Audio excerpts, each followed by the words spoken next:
पारी उजळून आलं आभाळ रामाच्या पारी अन गाव जागवत आली वासुदेवाची स्वारी गाव जागवत आली वासुदेवाची स्वारी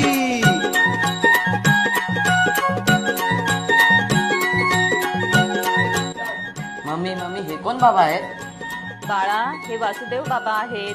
ते रोज सकाळी येतात, समाजाला जागृत करतात आणि ही आपली प्राचीन संस्कृती आहे. ही जबाबदारी सर्वस्वी तुमची आहे. ही संस्कृती पुढे तुम्हाला जपायची आहे आयुष्यभर.